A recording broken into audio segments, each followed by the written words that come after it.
Prvog dana molitvene osmine za jedinstvo kršćana u večernjim satima 18. januara u katedrali Srca Isusova u Sarajevu održano je ekumensko bogoslužje riječi koje je predvodio nadbiskup metropolit Vrh Bosanski uzoriti kardinal Vinko Puljić u zajedništvu s apostolskim nuncijem u našoj zemlji nadbiskupom Luiđem Pecutom i vojnim biskupom u Bosni i Hercegovini monsignorom doktorom Tomom Vukšićem, te uz sudjelovanje pravoslavnih sveštenika i đakona, među kojima su bili arhijerejski namjesnik Sarajevski protojerej Stavrofor Miomir Zekić, dekan Bogoslovskog fakulteta u Foči dr. Darko Đogo, starješina Saborne crkve rođenja Presvete Bogorodice u Sarajevu Borislav Livopoljac.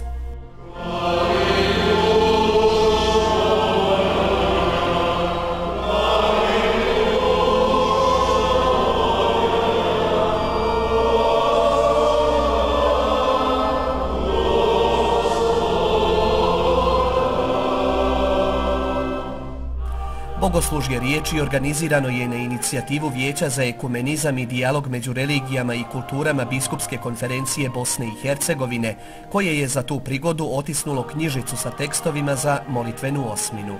Na početku ekumenskog bogoslužja kardinal Puljić je uputio riječi pozdrava i dobrodošlice, a na osobit način pravoslavnim sveštenicima i đakonima, kao i pravoslavnim vjernicima i drugim kršćanima koji su se ujedinili s katolicima u molitvi za jedinstvo svih kršćana. Sudjelovao je i veći broj katoličkih svećenika i redovnica raznih kongregacija s kojima su se u molitvi ujedinile i klauzurne sestre karmelićanke u Sarajevu i Klarise u Brestovskom, 60 km zapadno od Sarajeva. Kardinal Puljić je naglasio da su ove godine tekstove za molitvenu osminu za jedinstvo kršćana u prigodnoj knjižici izabrali kršćani iz Kanade, nadahnuti biblijskim tekstom iz prve poslanice Svetog Pavla apostola Korinćanima, zar je Krist razdijeljen. Oslanjajući se na uvodni tekst u knjižici, pojasnio je da Kanađani žive u zemlji koja je obilježena različitošću jezika, kulture, čak i klime, te da utjelovljuju različitost u svojim izričajima kršćanske vjere.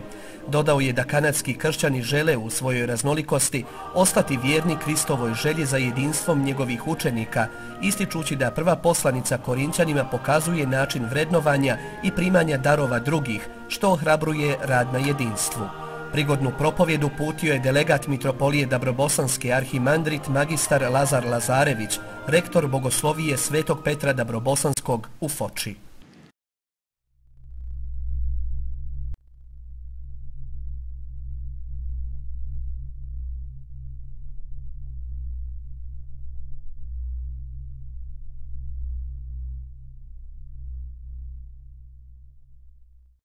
Pavle, apostol naroda, kako ga naziva hrišćanska tradicija, dobija obaveštenje da crkvu u Korintu potresaju ozbiljni problemi i da ima mnogo pitanja u vezi s tim, kao što smo čuli u večerašnjem čitanju, draga braćo i sestre. U Korinskoj crkvi se stvorila podjela i svaki njen dio uzeo je za svog vođu jednog od apostola, a bili su i oni koji su uzeli Hrista i njegovo ime za svoga vođu. Pavle hoće da kaže da postojanje podjela u Korinskoj crkvi svjedoči o tome da korinski hrišćani ne posjeduju premudrost Božju u tajni, nego da su još uvijek djeca, tjelesna i nesavršena i da još nisu osjetila potresni značaj Hristovog žrtvovanja na krstu. Zar se Hristos razdijeli, pita Pavle Korinćane, a i nas. Hristos se nije razdijelio. On je bio i ostao jedan, baš onakav kao kada je došao na zemlju među ljude, da ih ujedini, sabere, okupi i spasi. Hristos nikada ne dijeli, već ujedinjuje, ne zaboravlja, već pamti, ne ostavlja, već neprestano priziva sve ljude bez obzira na njihovo stanje, status i jezik. Nezavisno da li su bogati, siromašni, ugledni ili bitni u društvu, sve ih je volio i sve ih podjednako voli. Takav je Hristos ostao do danas. Ali takvog su Hrista neki uzeli samo za sebe. Možda on nije sve te ljude dijelio ovako, na ovaj način. Možda je ova podjela kasnija, ljudski izum i ljudsko viđenje stanja. Možda je ova podjela naša, a ne Hristova.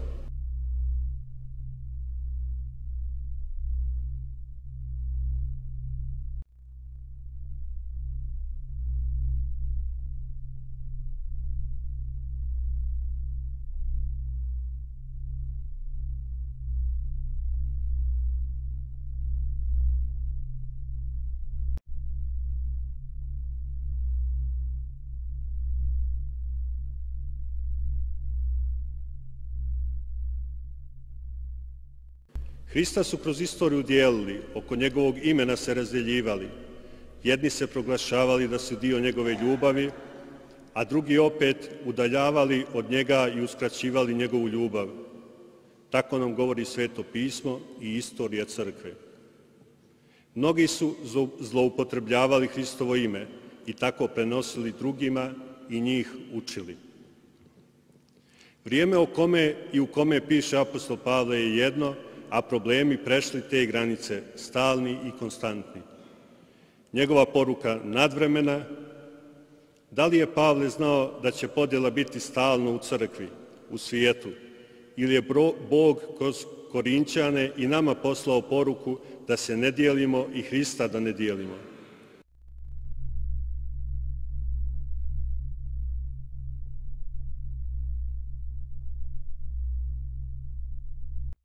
Da li su ove riječi iz Pavlove poslanice nama dovoljne da sledujući njima okrenemo pravac kretanja ili treba da čekamo novog Pavla da se lično obrati i ukori nas, ispravi i uputi?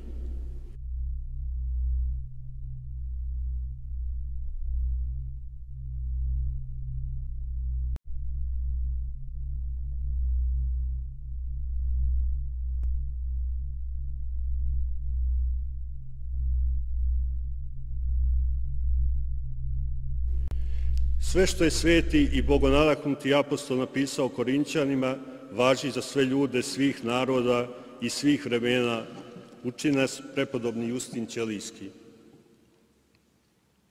Kako je stanje bilo, kolike podjele i kako se apostol odnosio prema ovim grupama u Korinskoj crkvi koje su unosile podjele i koje su koristile razna imena po kojima su se nazivali, čak i Pavlovi i Hristovi. Nijedna od ovih partija, pa čak ni Pavlova, nije dobila od njega nikakvu podršku, već samo kritiku koja će se pretvoriti u pouku o ljubavi.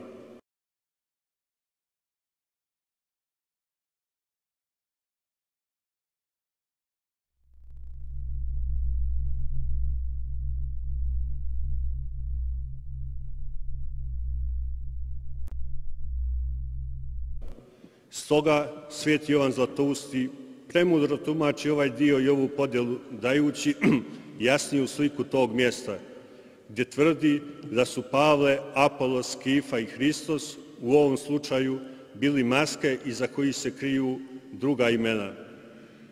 Apostol Pavle je, pišući prvu poslanicu Korinćanima, najprej krenuo sa ukorom pomenutih podjela unutar Korinske zajednice.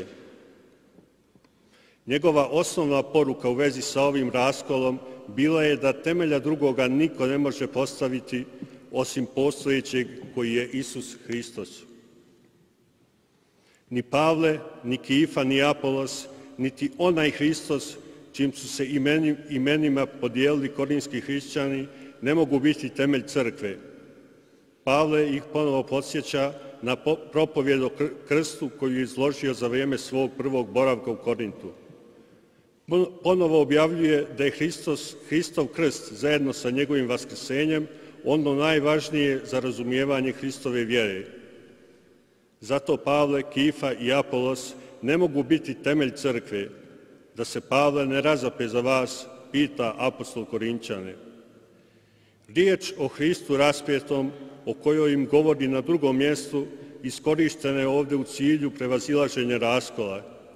Apostol je očigledno uzroke podjela i pojave razdijeljenih strana u Korintu tražio u njihovom nerazumijevanju tajne krsta Hristovog kao osnovne evanđelske poruke, pa tako i učenje crkve. Pokušao je riječi o krstu, koja je judejcima sablazan, a Jelinima ludost, objasniti šta god za crkvu učinili Pavle, Kifa i Apolos, to za spasenje nema nikakve posljedice za razliku od Hristovog stradanja na krstu, koje je suštinsko. Te im tako pokazati da je njihova podjela na sljedbenike običnih, smrtnih ljudi duboko antievanđelska. Temelj crkve, dakle, može biti samo krst Hristov, ludost i sablazan koja je mudrija i jača od ljudi, pa tako i od apostola.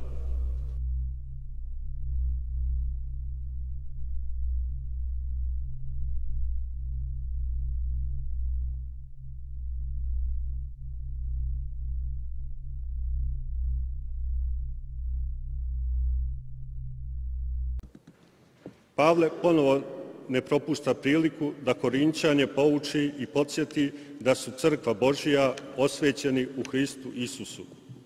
Pozvani svetima naglašava potrebu brige za drugoga, osjećaje odgovornosti prema bližnjemu, što je suštinski plod novog života u crkvi kao zajednici ljubavi njenih članova, koji jedni druge smatraju i nazivaju braćom i sestrama.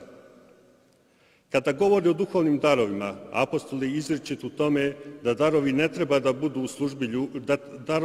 treba da budu u službi ljubavi, takođe kada kazuje o podjelama u Korinskoj crkvi i o revnosti pojedinih Korinćana za duhovnim darovima koji im služe kao sredstva za postizanje višeg društvenog statusa u okviru hrišćanske zajednice Korinta, Pavle apsolutno odbacuje takav pogled na darove Duha Svetoga i istovremeno naglašava da revnost treba da postoji, upućujući ih da se staraju o većim darovima. Izlaganje apostola Pavla o ovom problemu je takvo da on insistira na jednakosti i jednakoj vrijednosti svih duhovnih darova koji su se u crkvi pojavljivali. Svi darovi su različiti po načinu njihovog projavljivanja, ali su jednaki po vrijednosti i svi su podjednako potrebni crkvi, kao što kaže na drugom mjestu u poslanici. Različiti su darovi, ali je duh isti, i različite su službe, ali je Gospod isti. I različita su dejstva, ali je isti Bog koji dejstvuje sve u svima. Jer kao što je tijelo jedno i ima udove mnoge i svi udovi jednoga tijela, iako su mnogi, jedno su tijelo, tako i Hristos.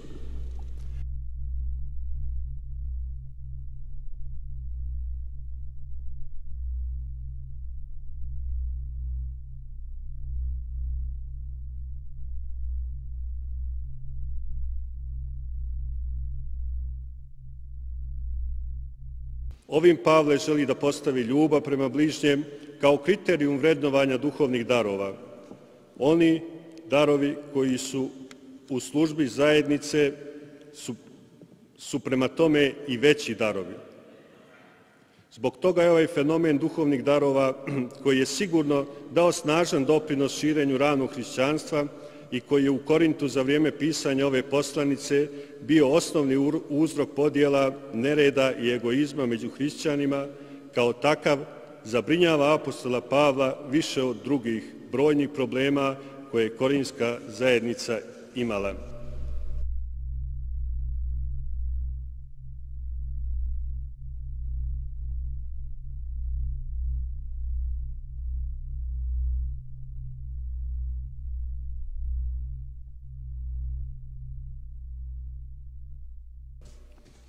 Šta je rješenje ovog teškog i za crkvu štetnog stanja?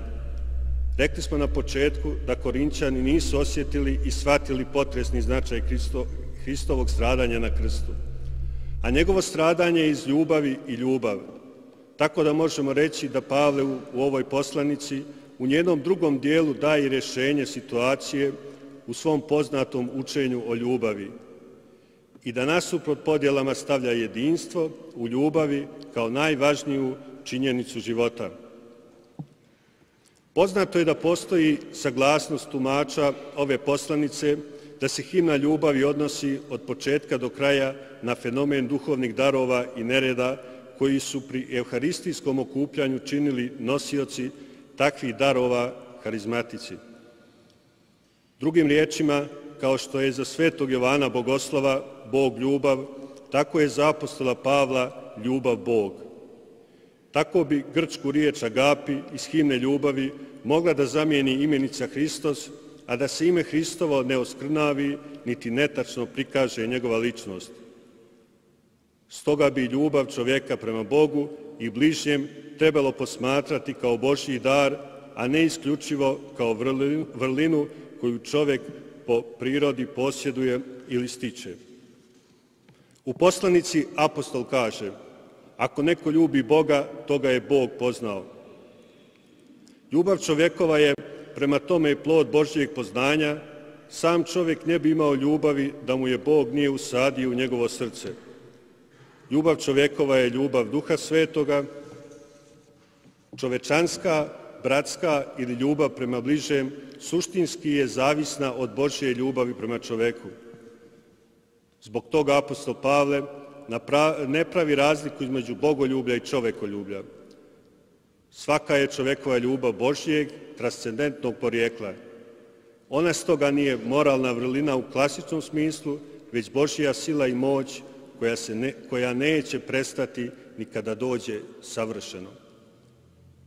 Pavle u svom učenju ljubavi i njegovoj preporuci te ljubavi Korinćanima, a i nama, ne pravi nikakvu razliku između ljubavi prema Bogu i ljubavi prema bližnjem. Veoma je interesantno da apostol Pavle odbija da i pojmovno odvoji ljubav prema Bogu od ljubavi prema bližnjeg. Kod njega ne postoji bogoljublje i čovekoljublje, već postoji agapi, kao riječ koja sama po sebi obuhvata oba odnosa. On ne pravi nikakav formalni prelaz sa kazivanja o ljubavi prema bližnjem na govor o ljubavi prema Bogu. Prelaz kakav bi se s obzirom na njegovu tradiciju očekivao. Ovo se naravno, osim na himnu ljubavi, odnosi na sve druge Pavlove poslanice.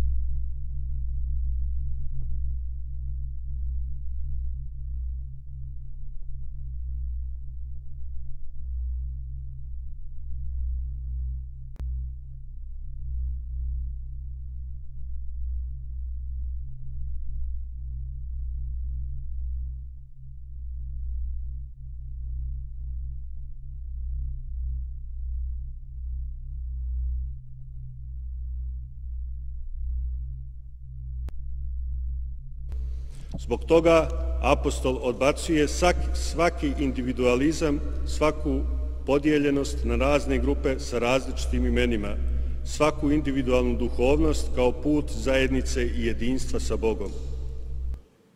Upravo na takvom putu su bili korinski harizmatici, kojima je Pavlovo učenje o ljubavi trebalo da posluži kao pouka i kritika.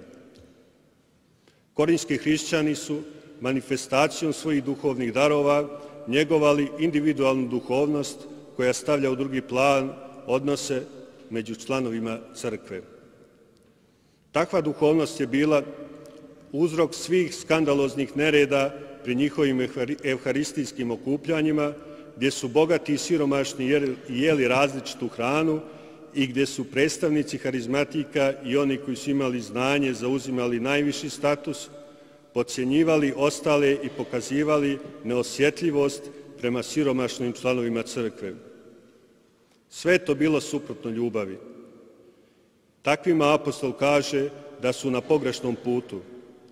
Ključ znanja jeste ljubav među braćom, svako ko je spreman da na evharistijskim okupljanjima, koje prvi hrišćani nisu slučajno nazivali večerama ljubavi, umjesto ljubavi pokazuje egoizam i nadmenost u odnosu na druge, kao što su to činili harizmatici, nije shvatio osnovnu poruku Pavlove propovjedi o osnovnoj vrijednosti života u Hristu.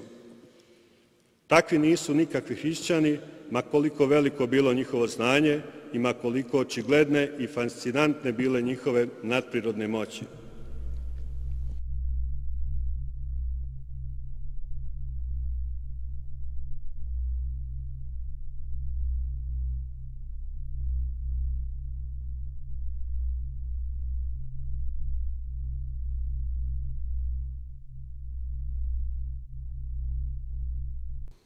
Za apostola Pavle, dakle, ljubav ima značenje zajedničarenja koje se ostvaruje u crkvi, koja je nasuprot svih podjela.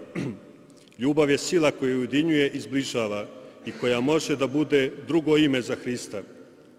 Zbog ujedinjenja i zbližavanja svih, ne samo članova crkvene zajednice, već i drugih ljudi, a koja je suprotnost onome što su radili Korinćani, veoma je prirodno to što je apostol svoje najznačajnije i najljepše riječi o ljubavi izrekao upravo u okvirima teksta prve poslanice Korinćanima, a koja se odnose na evharistijsko sabranje kao odgovor onima koji se dijeli i koji Hrista dijeli.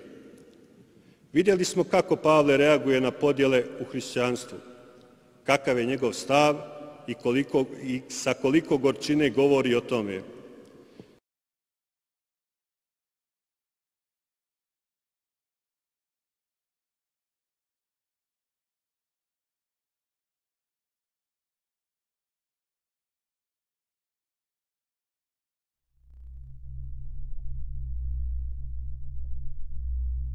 Gdje smo mi, na kojoj smo strani, da li na Pavlovoj ili na strani onih koji žele da se dijele? Tako sveti Pavle odbacuje svaku podjelu, ono vremenu u Korintu kao i ovo vremenu.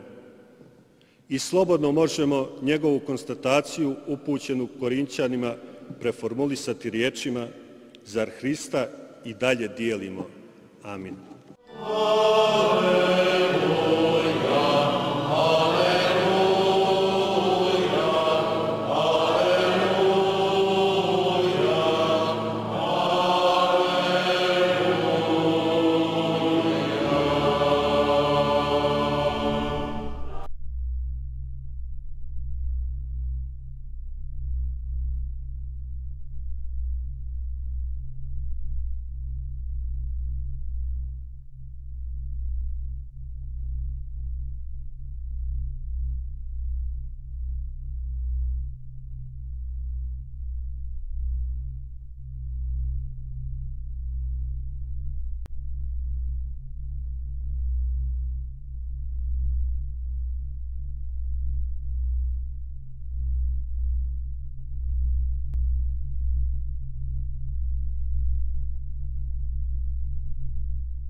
Blagoslovom njegovog visokopreosveštenstva mitropolita Dabrobosanskog gospodina Nikolaja i njegovog zamjenika episkopa Zahumsko-hercegovačkog gospodina Grigorija u subotu 25. januara u Sabornoj crkvi rođenja Presvete Bogorodice u Sarajevu održana je večernja služba sa molitvom za jedinstvo hrišćana. Službu su služili protojerej Stavrofor Ranko Bilinac, jereji Predrag Masal i Nemanja Mandžić i protođakon Mitar Tanasić. Pored pravoslavnih i katoličkih vjernika te većeg broja pravoslavnog i katoličkog sveštenstva i monaštva, službi su prisustvovali i nadbiskup Vrh Bosanski uzoriti kardinal Vinko Puljić, apostolski nuncij u našoj zemlji nadbiskup Luigi Pecuto, te vojni biskup u Bosni i Hercegovini Tomo Vukšić. Na službi je odgovaralo Srpsko pjevačko društvo Sloga iz Sarajeva pod dirigentskim vodstvom profesora Stefana Mojsilovića.